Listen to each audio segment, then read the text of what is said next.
Welcome to Picks with the Professor, the show where a real statistics professor gives you sports betting tips. I'm your host, Professor Sides. For the latest updates, information, and picks, you follow me on Twitter at Professor Sides. Today is Friday, August 26th, 2022. This episode covers all of today's Major League Baseball games. In case you're new here, I've built a mathematical model for win probability and totals using hitter and pitcher projections I've created. Sometimes I get people asking about this too. You're only going to find the model predictions here. It's literally run on my computer. I am a real statistics professor. I don't know. I feel like every once in a while I have to remind people about this. I do actually teach for a university. I have a PhD in statistics. I've built all this nonsense over the years, right? So when I say the model, I maybe say my model. We talked about naming it. So if you have some good names for the model, drop this in the comments, right? For now, it's just my model or the model, right? We haven't actually been creative with it, but I built all this nonsense, right? And these predictions that you're going to find, only going to find them here. It allows me to make one money line pick on every game that's played 7 days a week. There are no Sunday shows. That doesn't mean that I recommend you do the same. My goal in this episode is to share key information about today's games, give you a few things to think on, and explain why the model or I like or don't like a certain play in order for you to come up with picks that you are comfortable with. I never recommend blindly tailing or fading any pick, but rather to hear the justifications and thought processes to make sure you're fully on board with me or against me before investing your hard-earned money. And as I go through my plays, remember there are no locks in gambling, so it'll give you our loves, likes, and leans to indicate my confidence level with respect to scaling wagers. And as always, please remember that good and bad variance will occur. So as much as I'd like to see it will be profitable each and every day, that is an impossible reality for any gambler. Yesterday was a weird one. Lost both the A plays, went 5-0 on the B picks, and it's like I talked about, right? The ABC scaling, it works really well for point spread sports, which is where it came up with it. I came up with it for last year during college football season, actually. I say that I have came up with it. Jake did as well, for those of you, familiar with him coming on once a week. And a lot during college basketball season. And like I said, it works really well for those. For Moneyline Sports, it's tougher because, like I said, it's tied to the units. And I mentioned this yesterday. Hopefully you caught the explanation where I talked about, hey, Mets and Phillies were big spreads, but, those were maybe even A-grade plays with regards to the edge that we had on them. It's just you have to figure out how to scale your wagers, and maybe you were, taking all, run lines or something like that. Both those run lines would have hit as well. So it's just, you got to kind of figure out your confidence level and how you're doing that. It's just, it's a lot different. It's a lot more complicated with moneyline plays. And just as also a reminder, right? Because there was a ton of comments yesterday, and I know a lot of y'all get this, but if you don't, I'm a teacher. I want to help people learn. And as long as you're really interested in trying to learn this stuff, with Moneyline Sports, it's so much different than point spread sports, because there you're just kind of saying most of the time you're minus 110 on each side, and you're just kind of saying hey, do I think this is more likely than not to happen? And you just pick your side, and it's pretty straightforward. Totals are a lot of times like that. That's what we always talk about. Just be a little careful when you get to the minus 120s, minus 125 stuff. It changes the calculus a little bit, but otherwise it's pretty straightforward. Moneyline plays are just so different, and we're always talking about you can't just say who do you think is going to win, because the price matters. And that's the grading system too. It's not the perfect way to do it, but I think it's the best way to do it. And the simple example I can give y'all is this right here, that if you have two teams that are both 60% likely to win, that translates to a money line of minus 150 would be your break-even point. But if you have one team that's 60% likely to win, that's minus 160, and one team that's 60% likely to win at minus 140, even though you have the same confidence level in both of them winning, the price really matters, and you should probably pass on the minus 160, and you probably should invest on that minus 140 at a decent amount. That'd be a solid edge there. 60% minus 140 be a good play, right? Or maybe go in the other direction. What if you had, let's take it to the extreme, the other direction. You had a team that you thought was 40% likely to win. You don't think they're actually going to win, but what if we got plus 400? You should be investing in that, because that's a great play to make. And so it's not quite as simple as just picking winners and losers. It's not quite as simple as just, we should probably be on most teams and fading most teams, we shouldn't always do one or the other. Now that's kind of the opposite's happened with the Mariners and the Guardians, right? But that's mostly worked for us. But for the most part, right, you should try to be on some teams and off of them when the value presents itself. You should try to take some favorites and some dogs. We try to want a relatively balanced portfolio, except for in those situations where it really makes sense not to. But for the most part, try to do a little bit of everything here, because there's no straight, just taking one or the other is going to make you a lot of money. And so anyway, I'll stop rambling here, but the point being, the grading system, it's tougher with Moneyline Sports, but I try to do the best I can with this A, B, and C. It didn't work yesterday. I thought there was good value on the Angels. That didn't work out at all. I thought there was good value on the Cubs. Other people agreed. That got bet down to where the Cubs were favored. That doesn't mean anything that other people agreed. It's just other people were seeing the same thing I was, that plus odds on the Cubs made a lot of sense at home, and they got their tails whooped. That happens, and that's why, again, I always say you got a lot of games in baseball. I think that works to our advantage to make a lot of plays. Not necessarily every game. There's some games that you should pass on. I'm making a pick on every game because I'm trying to tell you where my thoughts are. But you can pass on a few games. But I do think playing more games than not can help us. There's a lot of games, and that can work to our advantage. And if you look at some of those B plays yesterday, you probably still overall came away with a winning day like our official picks did. Again, like I mentioned, those speed plays have been doing really well for the last month or so. They started off really poor, but they've been doing much better lately, and got a few more that I like today. But before we get to that, some reminders. Please hit that like button if you're on YouTube. Also, if you're already up, please consider subscribing or following. It's free, and the only way, assuming you turn notifications on, to ensure you don't miss any of the college basketball, MLB, or college football content that this channel provides. A reminder that episode 2 for week 0, it's a little bit delayed, won't be out this morning. Will be out sometime later this afternoon. But we'll get you some more college football content before the weekend starts. Share with a friend if you know others in the game. Hit me up on Twitter or drop a comment from YouTube. I love those and try to respond to as many as I can. As a reminder, we've also partnered with Horse Racing Today. For those of you who like to bet on horse racing, you can find their stuff at horseracingtoday.net. You've got a team of 5 with over 125 years of fine experience in handicapping horse races. There's an angle they don't know or bias they can't identify. Check out their YouTube shows or the website. The links are in the description. So no afternoon games today. We're going to start off with the only game that still doesn't have a spread out for us. Dodgers and Marlins. Marlins have not announced their pitcher. It seems like it'll be a bullpen game. There was some speculation potentially that Trevor Rogers would be back for this one. He made a rehab start last night. Pretty solid there for the Jacksonville Jumbo Shrimp, which is a fantastic minor league team name. But it looks like a bullpen game for the Marlins. Last time the Marlins tried a bullpen game against the Dodgers, did not go well. And my handicap would be probably the same. Marlins got a couple good pitchers, got a lot of good pitchers, a lot of good starting pitchers here. And the Dodgers have been in a stretch where I've been mostly fading them here. They face some really tough pitching, and the prices on them are if they're playing mediocre pitching. But, you look at the stretch, you go back to that Sunday where we got that A-grade winner at big plus odds with Brady Singer and the Royals.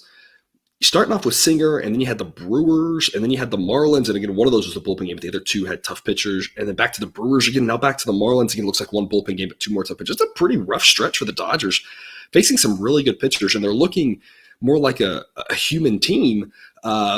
But that's not to take anything away, because the stretch they've had, that they've still been, a game or 2 over 500.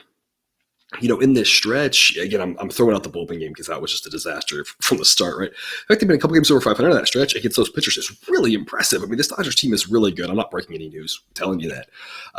When they get back to facing mediocre and bad pitching, that's scary, how many runs they can put up. I think they'll score a lot tonight here on a bullpen game with the Marlins, just like last time.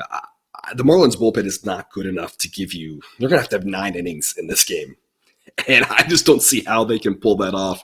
Dodgers should score some runs here. Tyler Anderson, a pretty solid pitcher here. 2.73 ERA on the season. Advanced metrics have it about a full run higher than that. But he's still a solid pitcher, above average. One caveat here, the Marlins do project to hit lefties better than righties, as they are pretty right-handed heavy. And so in the long run, that's going to play out. Right-handed hitters tend to hit left-handed hitters better. 9 times out of 10, just blindly following that rule of thumb is going to be your most accurate prediction. That's how I treat it.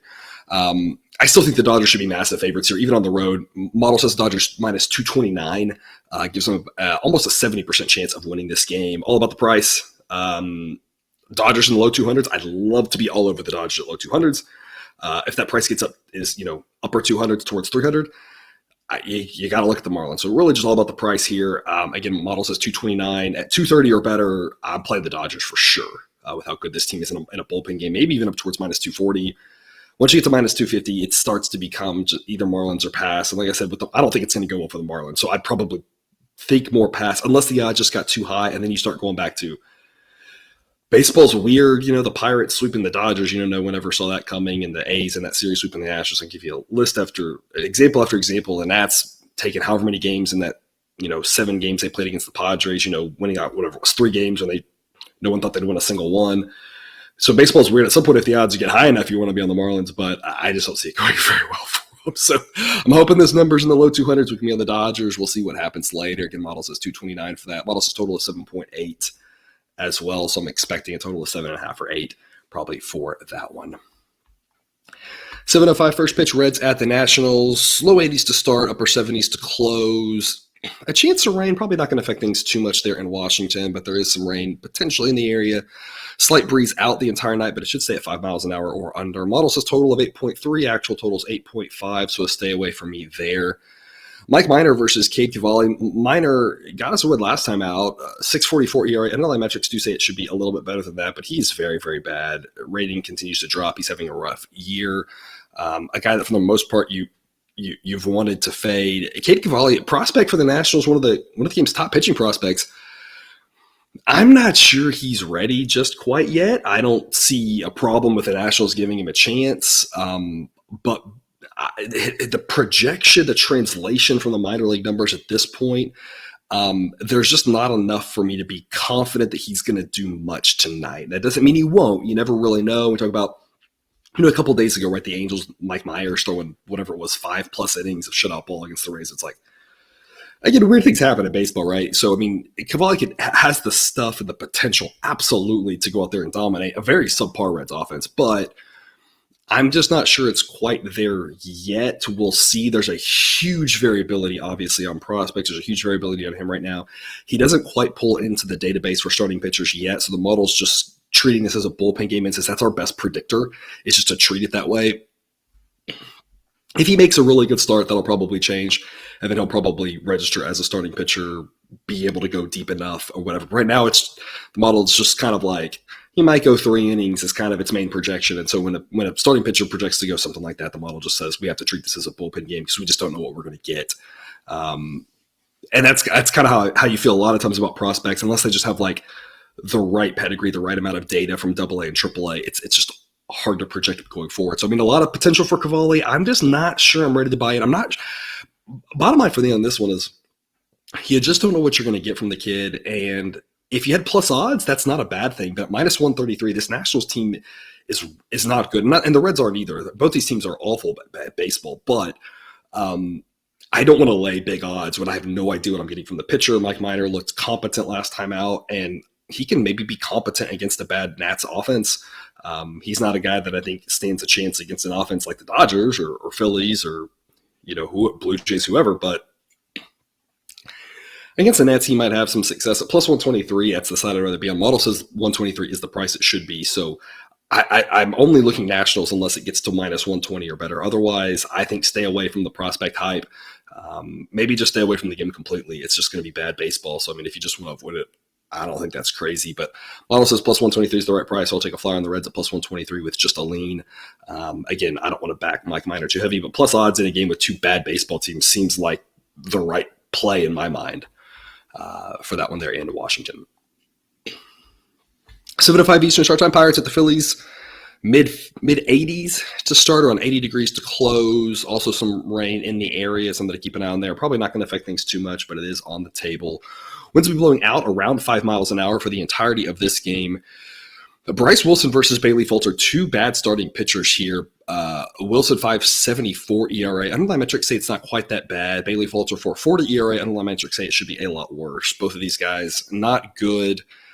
Phillies relievers, at least decent. Pirates relievers among the worst in baseball. And of course, Phillies offense much better than Pirates offense. Bryce Harper's back. That's projecting the model. It doesn't really help the Phillies that much against lefties because against lefties they were already strong. And adding in Harper, who is a lefty, makes them a little bit better. I'd rather still have Harper against a lefty in the lineup, but it doesn't really add a ton. But against righties, it takes their offense from good to very good for sure. Obviously, he's a big piece there. Phillies should be massive favorites in this one. Of course, they are. Model says, though, 228 should be the right price, so 265 is too high. We backed the Phillies with a giant number last night. Again, it just goes back to value's value, right? And this is where, again, if you actually want to learn, think through how value is value, right? If I give you a 90% winner and you only have to lay minus 700, that's still a valuable play. Now, that doesn't mean you want to put your whole bankroll on it, right? But it's still a valuable play because you think about if you were to do it 100 times, you're going to win 90 of them and lose 10 of them and just do the math and you'll see that's a profitable play, right? So a big number can offer value and a big underdog can offer value, right? There's no such thing as only value comes from the underdog. I don't know where that mindset came from. And there's also no reason to say you should never take dogs, right? It's like, I don't know how people get to either side of that pendulum. I'll get off that soapbox there. Like I said, we took the Phillies in a massive number last night. It worked out for us. Tonight, though, I just think the number's too big. So I just don't want to lay 265 with the Phillies in this situation, not with Bailey Falter, who's not a good pitcher at all. And again, not that the Pirates offer a lot, but at plus 237, I think the Pirates offer a little bit of value. It's Pirates or pass. It's just a lean that I don't want to be too invested in the Pirates. So maybe you drop a half unit on the Pirates. Maybe you just kind of walk away from this one. There, if you want to play some favorites, there are other favorites that I like better than this one tonight. I just don't think the Phillies are a wise investment. If you're adding to a parlay, again, like I'm always talking about, you're adding more risk than you're adding reward. The payout is not large enough to justify an investment on this one, in my opinion. Model does like going over, though. Says 9.8 on the runs, and the actual total is 9. I tend to agree. It'll be a warm night there in Philadelphia against slight breeze blowing out. 2 bad starting pitchers and 1 bad set of relievers. I mean, the only competent pitchers in this game are going to be the Phillies relievers. I think a lot of runs here make sense. 9 is a gift. I think this total should be 9.5. So I think over 9 here is a strong way to look there in Philadelphia. And unless you just want to play some dogs, probably your only smart investment, in my opinion. 7:07 Eastern Start Time. Angels at the Blue Jays. Reed Detmers versus Mitch White. Both these guys have ERAs around 3.65. Both of them have underlying metrics that say it should be a little bit worse than that. The model projects Detmers as a better pitcher than Mitch White. The model's been kind of down on White for sure. Thinks kind of some of his results are a little bit of a mirage. Bottom line, both these guys are pretty average. It's probably rounding error. I mean, both these guys they're decent pitchers. They're not bad, but nothing great. And of course, Blue Jays relievers are respectable. Angels relievers not. Angels offense at this point, league average. Blue Jays offense pretty good. And as we always talk about, finally, for the first time in seemingly forever, the Blue Jays face a lefty, and that gives them a massive bump offensively. Model says Blue Jays minus 159 in this one.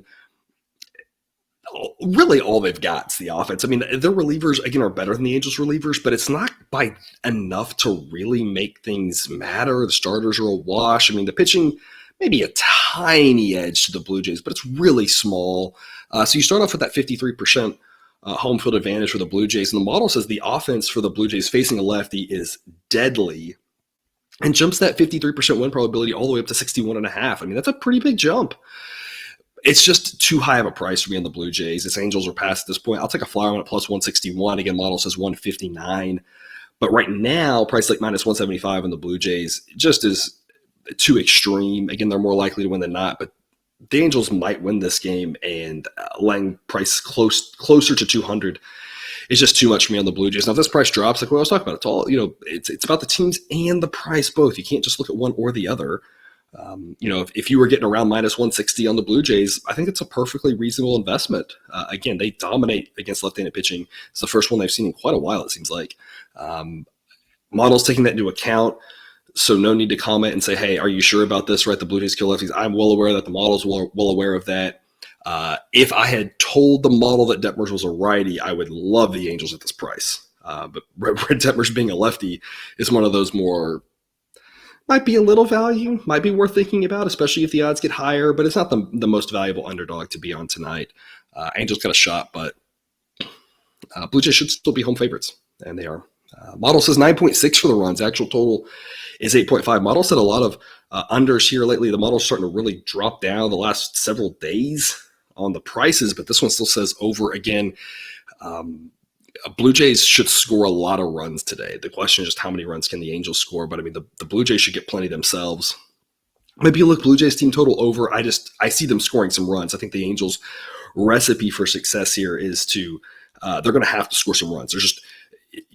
The Angels' recipe for success is don't allow the Blue Jays to score runs. That's every team's recipe for success, right? Let's get that out of the way. But the bottom line is they're not going to be able to hold the Blue Jays down to 1 or 2 runs. That seems really unlikely and not impossible. Again, anything can happen in sports, but it seems really unlikely for that to happen. So, the Angels are going to have to score some runs to win this ball game. So, again, I think 8.5 is a little bit low. I think 9 would make a lot more sense. Again, model says 9.6. 17 start time, Rockies at the Mets. You got the big minus odds with the Mets last night, but again, I thought it made some sense. There were just way too many ways the Mets could win that game. last night. And I won the Mets again here. It's an A grade edge, just like I talked about last night here with some of these bigger favorites. This is an A grade edge, absolutely. It's all about the units here and trying to figure out how to manage your bankroll properly.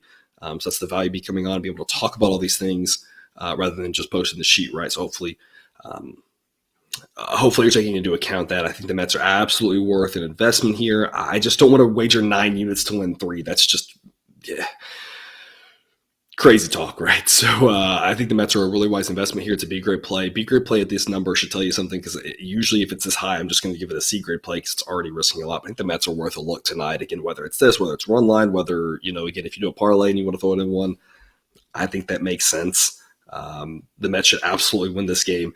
And I think the number should be higher. Now, again, like I talked about yesterday, we're at the tails of the distribution here, and none of us have a ton of data. None of us really know when you get out here. It's really hard to figure out exactly where the number should go. But the model's built to kind of lean a little bit more dog heavy because everyone loves favorites. And so usually favorites are a little bit overpriced. The model's kind of built to say, okay, favorites are usually a little bit overpriced. We want to lean a little bit more towards the dogs. But the model here just says that the number should be higher, that nobody really knows how to handle this, but it thinks that they're not handling it right, and that the Mets are more likely to win this game. Model says Mets should be minus 378. It's almost an 80% win probability. 80% win probability at minus 305 is a smart play, even though it's massive minus odds. Be careful because we could get burned.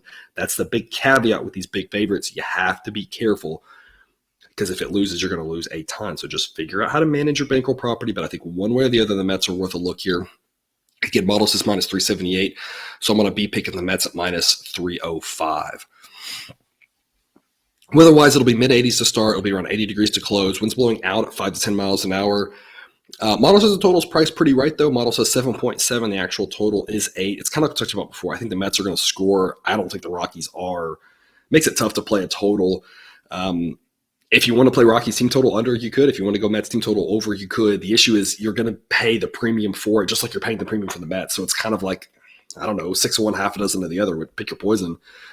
You're paying a premium for the Mets. I just think it's okay because I think it's worth it because I think they're more likely to win than the odds indicate. Chris Bassett, a much better pitcher than Chad Kuhl. Bassett's 1 standard deviation better than league average. Kuhl 1 standard deviation below league average. It's a pretty wide discrepancy here. Both these guys are pretty much what their ERAs indicate. One's got an ERA in the low 3s, one's in the low 5s, and the underlying metrics pretty much support that. So pretty massive discrepancy here with the starting pitchers, big discrepancy with the bullpens, big discrepancy with the offenses. Again, if the Rockies are going to do anything on the road, it's probably going to be against a lefty, not against a righty. As against righties, they are just not that good. It's Mets one way or the other in this game, in my opinion. Even though the odds are really big, I think it's still worth a play. As long as your number still starts with a 3, if it accidentally gets up to minus 400, that's where it's too much and a bridge too far for me personally. Last game at this time slot here, 7 Eastern. First pitch, Rays at the Red Sox in Boston. This is the one that might have some rain really affecting this one, so keep an eye on that one. Some sort of delay is very possible, and this one will be mid-70s to start, around 70 degrees. If it closes on time, it'll drop into the upper 60s if there's any delays. Winds will be blowing out 5 to 10 miles an hour. Bullpen game for the Rays. They're starting JT Shargos. Rays relievers decent. Interesting that the Rays have been the one team that I swear, like, offense and relievers just kind of in the model keep just bouncing on one side or the other of average. It's just like sometimes below, sometimes above. It's just kind of like they just ping pong around there. Decent relievers here, and they tend to do okay with bullpen games, better than most teams in the league. But I mean, Michael Wacha has been fantastic here, 2.28 ERA. The underlying metrics say tap the brakes a little bit. He's probably not that good. Underlying metrics have him about a full run and a half higher.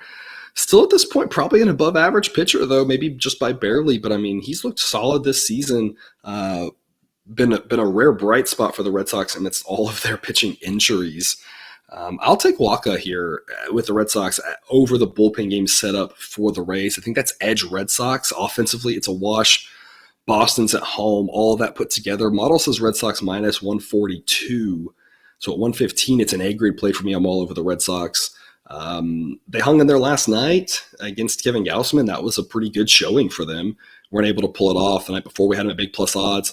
Also lost an extra. So, I mean, if the Red Sox keep hanging in there like that, they're going to win some games. I think at minus 115, there's a lot of value. I think they should be bigger favorites than this. Again, the model says should be totaled at 9.5. The actual total is 9, so the model would also indicate over here. The question mark I have on this over is if the delay happens earlier in this game and we miss out, the wind's going to be blowing out heavier to start with. If there's rain that makes this start an hour and a half late, instead of starting in the mid 70s with a closer to 10 mile an hour wind blowing out, we're starting in the low 70s with a 5 mile an hour wind blowing out. Instead of finishing under those conditions, now we're finishing in the upper 60s, wind really dying down. So if there's any weather delay on this one, that's going to make, I think 9 would be a much more reasonable total. So if there's no weather delay, I think over 9 might make a little bit more sense. But as is, it's just there's a lot of variability, tough to peg given the weather potentially having an effect on this one. 8:05 Eastern start time. Tigers at the Rangers.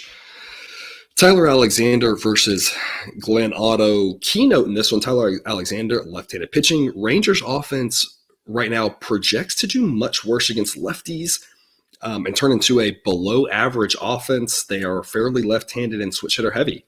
And so that's a little bit of a ding to the Rangers offense. So take note of that. Neither one of these pitchers, though, is very good between Alexander and Otto. Both of them have ERAs in the 4. Both of them have underlying metrics higher than that. Alexander's a guy who doesn't project to give you as much length. That's his big ding. Otherwise, his underlying metrics are a full 3/4 run better than Otto's. At least Otto's going to give you some length, but, I mean, the underlying metrics have his ERA in the low 5. So, I mean, 2 question marks here with starting pitching. Otto, not good whatsoever. Alexander, also not great and not going to give you a lot of length. Tigers relievers, though, better than the Rangers relievers. Offensively, against a righty, the Tigers offense is definitely still worse than the Rangers offense against a lefty. But the gap is not very big. This line doesn't make a lot of sense. Model says Rangers minus 127. And I tend to agree. That still gives the Rangers a 56% chance of winning this game. Again, we start off at 53% for home field. 56% would indicate that, again, the starting pitchers are not good in a wash. The Tigers relievers are better. The Rangers offense better. Still goes from 53 to 56. I think that makes a lot of sense. Like I really think that the model's number of Rangers minus 127 is fairly accurate. So it's definitely Tigers or pass. I think the Tigers are absolutely worth a look here. I know the B-grade underdogs haven't done as well, but the B-grade underdogs that have failed us mostly have been in the plus 160s, plus 170s.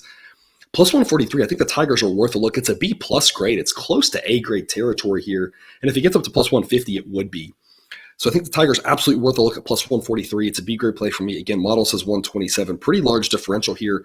Rangers should be favored, but they should be small favorites. Plus 143 offers tremendous value for us. B-grade play for me on the Tigers. The game has a total of 8. Model says exactly 8, so passing on that total. 8:10 Eastern start time. Cubs at the Brewers. Justin Steele versus Freddie Peralta. 2 pitchers that get identical ratings according to the model. Again, a guy in Steele we've talked about before. I like him a lot. 3.25 ERA underlying metrics have him right there. Peralta's ERA is up in the low 4s, but the underlying metrics match his with Steele. A little bit of bad bounces there, but I mean, both these guys are good pitchers. In a complete wash.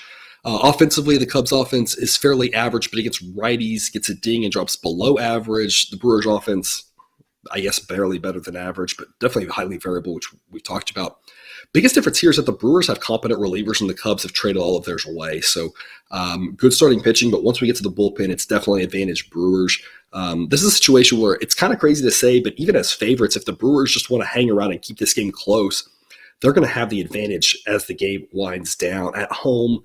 Minus 149, I think, is a smart investment on the Brewers. It's a B-grade play for me. It's a reluctant B-grade. It's a B-minus grade. We talked about the Brewers as favorites are a little bit scary because that offense is so hit or miss. I much prefer playing the Brewers as underdogs because if their offense shows up, hallelujah. And if it doesn't, that's what happens with underdogs. We don't expect to win all of them. We don't have to win all of them.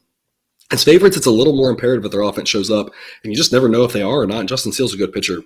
So like I said, it's a reluctant B-minus pick, but I am trusting the model. The model has liked the Cubs a lot as of late. Talked about this yesterday. So given the fact that the models like the Cubs a lot, the fact that the model says to go Brewers, I think it's trying to tell us something. So again, it's a B-grade pick. I'm going to trust the model here. Like I said, even though it's reluctant for me personally, I'm going to trust that there's something here that the Brewers will decide to be on it, that this price offers us some value at minus 149. B-grade play for me there.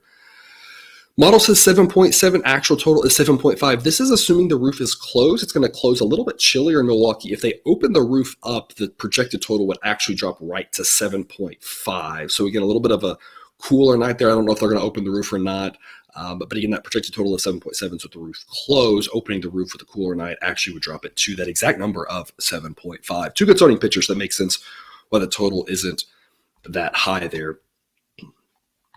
8:10 start time. Orioles at the Astros. Kyle Bradish versus Lance McCullers. Bradish 6.25 ERA in the season. Now, underlying metrics say it should be in the mid-fours. Definitely, though, a below-average pitcher. McCullers 2.45 ERA in his 2 outings this year. Of note, though, the underlying metrics, and it's only 11 innings, but the underlying metrics say his ERA should be more in the low 4s. I'm a little concerned about McCullers. He's the type of pitcher, and as an Astros fan, I can tell you all about McCullers. He's the type of pitcher that when he gets rolling, he is dominant. And when he isn't, it's very questionable. And he's only gone 11 innings in his 2 starts. That first start, he looked good against the A's, did benefit from a lot of double play balls. That's kind of what we talked about when we backed to that game was you're facing the A's. Like, that's going to help you out. You're going to get some advantage like that. This Orioles offense, though, is average, and I'm just not sold on McCullers. It's Orioles or pass on this one. We backed the Astros as big favorites the last couple of nights. Backed the Astros a lot this year. I like backing them, obviously, since I'm a fan of the team, but I just don't think it's a smart investment, right? My allegiance is to our wallets, not to my fandom.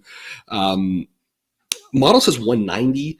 So prices right now starting with the 2, it's just too high for the Astros. Now, again, if you could drop down, you could play the Astros at 190. Again, it's a different story. But right now, numbers start with a 2. It's just too much of an investment in the Astros. It's Orioles or pass. Too much variability around McCullers and just not knowing what you're going to get, not knowing if he's going to go deep. Astros bullpen takes a little bit of a dig now with Presley officially on the IL. The reliever they called up, obviously, not bad. He was a guy probably should have been up with them the whole time and was more in the middle of the pack, in my opinion, with their relievers. The issue with the Astros is Abreu actually projects to be one of their better relievers, and they're using him like he's a garbage man. So, I'm not a huge Dusty Baker fan. A great guy, probably great for clubhouse morale, but X's and O's wise, not very strong. And so this Astros bullpen grades out slightly above average, but the way that Dusty's using these guys, I think is actually makes them look a little bit worse. So, like I said, when you talk about relievers, it's probably advantage Orioles. When we talk about offense, obviously the Astros have an advantage, and the Astros have an advantage with McCullers. But given McCullers' uncertainty, that could evaporate quickly, and it's just the price is just too high on the Astros at minus 200 for me. So I'll take a flyer on the Orioles at plus 188. It's just a C-grade pick. There's not a lot of value because the model says 190, so really there's no value, right? Model says really you're looking for a price closer to plus 200 on the Orioles. So if that happens, now you're starting to get a little more excited about the Orioles maybe being a little frisky tonight. But as it is at plus 188, I'd rather be on the Orioles, and I just don't want to lay that big of a price with McCullers being a giant question mark with regards to how well he's going to be able to pitch tonight. Total on this one, 8.5. Model says 8.2. It's not drastically different than what we talked about last night with the Orioles White Sox, with Lance Lynn being the big question mark. If you're on the Orioles, I again think you should be on the under because the question mark is McCullers. And if McCullers gets lit up, you got a great shot to hit plus odds. And you're probably going to lose the total play, but you're probably going to hit a plus 188 or so winner. If McCullers is on, you're probably more likely going to lose the Orioles play. But if McCullers is on, under 8.5, probably a pretty solid play. So it's a lot like last night for this Orioles situation. The difference is, of course, last night they were home playing a weaker team in the White Sox and throwing a better pitcher at Jordan Lyles, who's average, versus Bradish, who's below average. So a similar setup, except for the fact that the odds are a lot different, but the same sort of thing where I think under might be a smart play to pair with the Orioles here. Last night got both of them. Last night got that under and the Orioles. So maybe same thing happens tonight. If not, like I said, you don't have to win all these underdogs to be profitable. Just got to win a handful of them at plus 188. If the Orioles do win 35-ish% of the time, it's not a bad investment, especially if you can get a number closer to plus 200 on Baltimore. 18 Eastern start time, Padres at the Royals. Kind of a similar setup to the previous game. Padres should be big favorites. The question is just by how much. Mid-80s to start in this one, low 80s to close. Winds have been blowing in at about 5 miles an hour for the entirety of this game. It's why the total is only 8. Model says 8.2, so a pass there on the total. Joe Musgrove versus Chris Bubich. Massive starting pitcher edge for the Padres, of course. Musgrove's ERA 291. Underlying metrics have it in the low threes. Again, hasn't looked as good in general over the last 2 months or so versus the first 2 months of the season. Still a very good pitcher, though. I mean, Joe Musgrove's not looking as good. Is still better than league average. It's just he was incredible the first 2 months. Bubic, though, 529 ERA. Underlying metrics have him in the mid-fours. Not a good pitcher. So, I mean, edge to the Padres everywhere you look up and down the lineups here with the relievers, with the offense. Everywhere. Model says Padres minus 177. So I'll take the Padres at minus 181. It's closer to that number than the Royals, but at this one, I think it's priced pretty well. And I don't love laying a big number like this in the Padres. If I get minus 170 and drop it down a full dime, I'm a little bit more excited about the Padres. Minus 181, it's a C-grade pick. It's the side I'd rather be on, but it's not what I'm jumping to run to the window on. Again, I think they should be favored. I think they win this one on the road. I just don't like playing this big number. So I'll take the Padres, but only a lean for me on that one.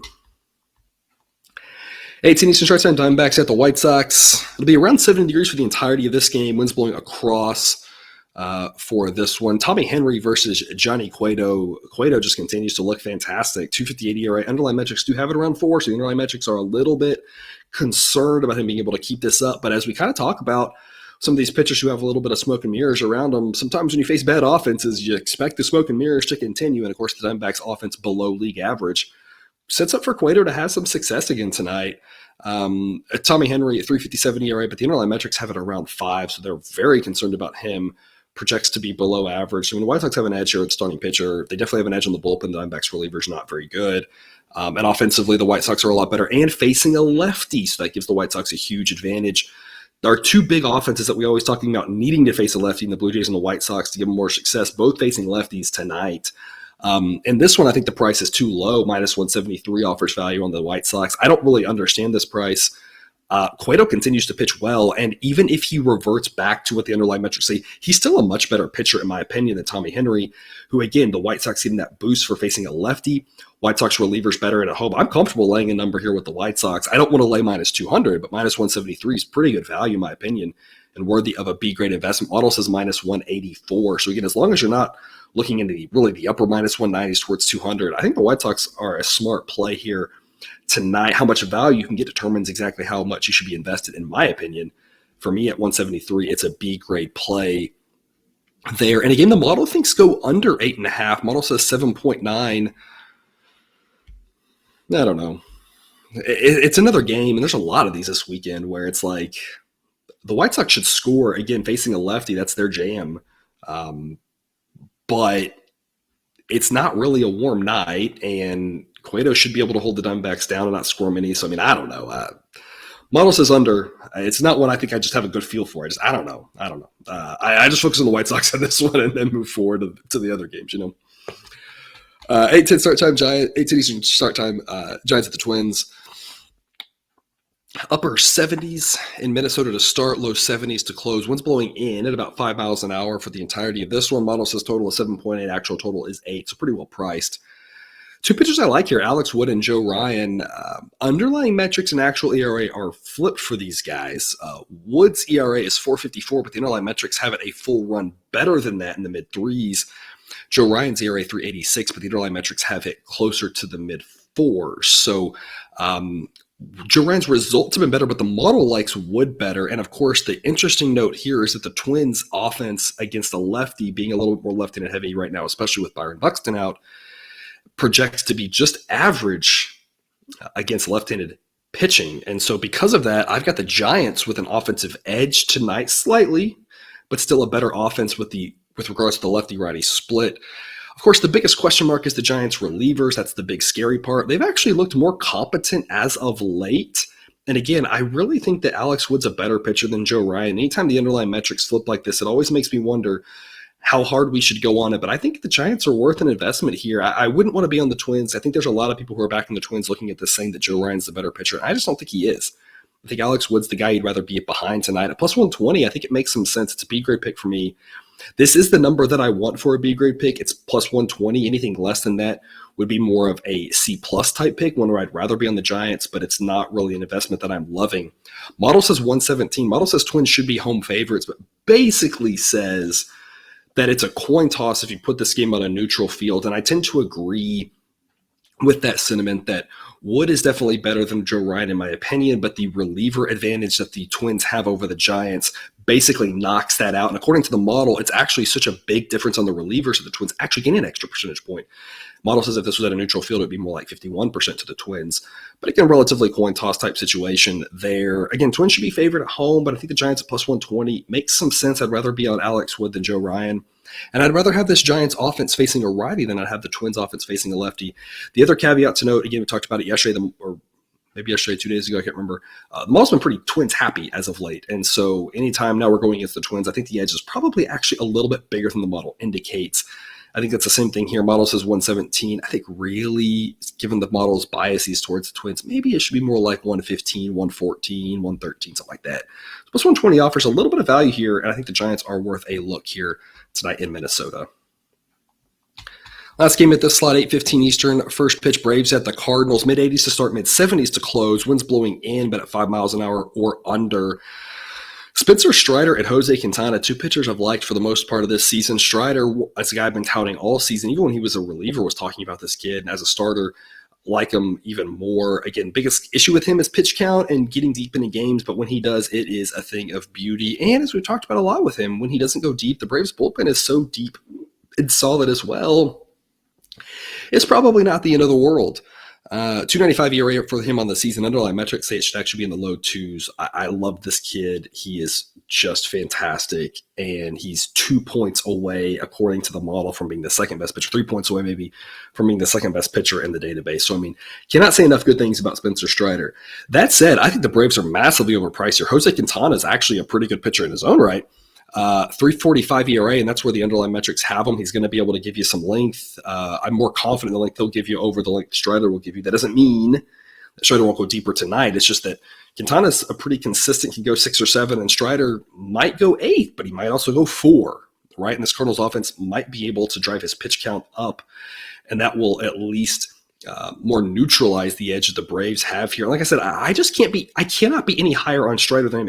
If I was any higher on Strider, I would tell you he's the second best pitcher in baseball, right? Like, the model cannot be higher on him than it already is. That's the key point here, is that the Braves are just massively overpriced, in my opinion, on this one. Quintana's decent to good. Surprisingly, revival of his career. Thought he was left for dead, but having a great season. And again, a good pitcher. And again, not that Strider isn't good. Again, I think he is fantastic. It's just, I can't be any higher on him, because if I were to be higher on him, I'm telling you that he's better than Max Scherzer. And I just don't think we're there yet. Maybe one day, but I don't think we're there yet. Offensively, I think the Cardinals offense is actually a little bit better than the Braves offense right now. Relievers, of course, the Braves relievers are fantastic. I've got the Braves as road favorites here against the Cardinals, which says a lot. This Cardinals seems pretty decent. I still think the Braves should be road favorites on the strength of Spencer Strider and that bullpen, but I think they should be small road favorites, more like minus 116 is what the model says, not minus 140. Again, Braves are massively overpriced. It's Cardinals are past plus 130. It's great value in the Cardinals. I think this is a coin toss type game. I think the Cardinals got a shot to pull it off. Coin toss games didn't work out for us yesterday, but in the long run they have, and that's the bottom line, is anytime we get these around coin toss type games, these big plus odds, we want to be invested in them. It's going to work out more for us more nights than not. I love the price here on the Cardinals. I think it's really advantageous to us. A-grade pick for me on them at plus 130. And I also really like the under in this one. Like I said, I love Strider. I really like Quintana. Cardinals relievers are average. Braves relievers are really good. I don't see there being a lot of runs in this game. The most run scoring opportune time is going to be early in the game, and really you just got to hold your breath for that first inning. The first inning, there's always more runs scored than in any other inning until you get to the relievers, because of the fact that it's the only inning where you guarantee the best hitters for each team to come up. That's the one where you really got to hold your breath when it's the warmest part of the night too. But I mean, I trust Strider and Quintana to hold them down early on, and then the night gets cooler and the relievers can take over. Model says 6.7. I think under 7.5 is a great play. This total should for sure be 7, not 7.5. So you got some value there if you can find that under 7.5. Even under 7, I still think I'd like and have that push protection there. I think it's a low-scoring game, and St. Louis, again, plays very pitcher-friendly when it's not 100 degrees in that park. It's not going to be that tonight. Two really good pitchers, and like I said, two bullpens that you can trust. I think under 7.5 makes a lot of sense, along with backing the Cardinals there at those big plus odds. 9:40 Eastern start time, Yankees at the A's. Kind of a standard night in Oakland, mid-60s to start, around 60 degrees to close. Winds blowing out, as always, dying down as the night goes along. Garrett Cole versus J.P. Sears. Sears got back last time out against the Mariners, said that he's a good enough pitcher to win the game, and sure enough, he was. Model gives him a pretty average rating, 193 ERA on the season in his 37 innings. Underlying metrics say it's close to 4, though. I mean, he's solid. He's a solid pitcher, and again, in a pitcher-friendly ballpark like that, he can absolutely hold this Yankees offense down. He's still outmatched by Garrett Cole, though. Garrett Cole, obviously, a ton better. 3.41 ERA in the season. Underlying metrics have it right around 3. I like Sears. Again, I do. I think he's got some potential. Good little lefty, but I'd still much rather have Garrett Cole. Obviously, I'd much rather have the Yankees offense. Again, Yankees relievers now tending. I don't really trust either one of these sets of relievers. Both of them have some pieces, but neither one of these relievers are great. As good as Cole is, though, it shouldn't matter. Again, I like Sears, but I mean, the Yankees still should score off of him, right? So, I mean, the Yankees should still win this game. They still should be favorites. The price is a little too high for me to really get behind that minus 220. I'll be on the Yankees with a secret pick. Model says Yankees minus 209. If I could get a price like minus 200 on the Yankees, that's a B grade play, and I'm excited to put a little bit more on it. But at 220, it's like, I think that to me the bottom line is like, and I don't know if any of you are thinking this, but in my head I'm hearing the question, right? As a teacher, right? I get used to I think through the questions that students are going to ask me, right? So I'm thinking through like where your head might be right now, which is kind of like, why am I concerned about 10 cents here, 15 cents here, and how does that determine me, how I'm playing or whatever? But that's like a 1 or 2% differential, and these lines are not that bad. I mean, 1 or 2% kind of is the difference a lot of times between a profitable and an unprofitable season on something like this. I mean, or it's a difference between breaking even and showing a profit. It's a different, so it's like these dime and 15 cent type situations that I'm talking about, like they seem small, but they add up. That's the biggest thing, is they add up in the long run. So, like, is there really a huge difference between Yankees minus 220 and Yankees minus 200 on one game? I mean, not really. No, I mean, I'm not going to lie to you. Like, it's not really that big of a difference, right? If you just bet like one game, if you're going to Vegas for the weekend and you're just betting a handful of games and you're going home and that's it, I wouldn't stress over it, right? But if we're talking about doing this night in and night out, trying to utilize the large sample of baseball for us to profit, which is what I think we can do, then those 10 cents, 15 cents, that stuff matters. So I'm okay playing the Yankees at minus 220, but it's not what I really like. It's just a little bit too high. Minus 200, minus 205. I'm getting a little more excited about that there, but minus 220, it's just a lean. Decided I'd rather be on because Cole's still a fantastic pitcher and should have a lot of success in that pitcher-friendly ballpark, but it's not one that offers a lot of value at that price. Model says go under 7. Model says total should be 6.5. I see the A's having a hard time scoring. The big question you have to ask yourself there is, can J.P. Sears hold the Yankees to only 3 runs or so? And if that's the case, I think under has a good shot. That's what the model tends to think. The model tends to think the Yankees should win this game, but it stays relatively low scoring. Obviously, the Yankees scored a floppity billion runs last night. I talked about it for a while. The Yankees offense, they'll be okay. They'll figure it out. I still think their offense is really good. Just a really pitcher-friendly ballpark. And again, a competent pitcher for the A's here tonight. I tend to agree that under 7 makes a lot of sense, but it's not one that I love. It's not my favorite under of the night, but it is definitely an under that I would look towards there in Oakland. Last game of the night here, 10-10 Eastern, first pitch, Guardians, the Mariners, a game I think we all agreed that the series just isn't going to happen. We're just going to ignore it because we're going to be sad thinking about it too much. Got the Mariners, though, yesterday with the B-grade winner at the plus odds. I talked about yesterday. I thought that Gonzalez could hold him in that ballgame. He did better than that. He looked fantastic yesterday. Of course, McKenzie did as well. No runs after the first inning. And what I told y'all would be a low-scoring game, and sure enough, it was. Plus odds made a lot of sense for the Mariners. It worked out for us. And that's what we're always talking about, right? We have to look through and say, even if the Mariners had lost that game by 1 run or lost by 2, won by 2, none of that really changes the fact that we're talking about the handicap. The handicap being a low-scoring game, anything can happen, take plus odds, and it worked out. But whether it didn't work out or not, wouldn't have changed the fact that that was the right idea. And thankfully it worked out for us. And that's the whole point of taking those plus odds in these situations, is it's going to work out about half the time, and at plus odds, it's going to make us money. And that's what happened yesterday. Today's situation should also be a low-scoring game. I like this under 7 a lot here. Two fantastic pitchers in a pitcher-friendly ballpark. Shane Bieber and Logan Gilbert. I don't really have to say much about either one of these guys, I don't think. I mean, they're both really good pitchers. I'm not breaking any news. Their underlying metrics agree with their ERAs.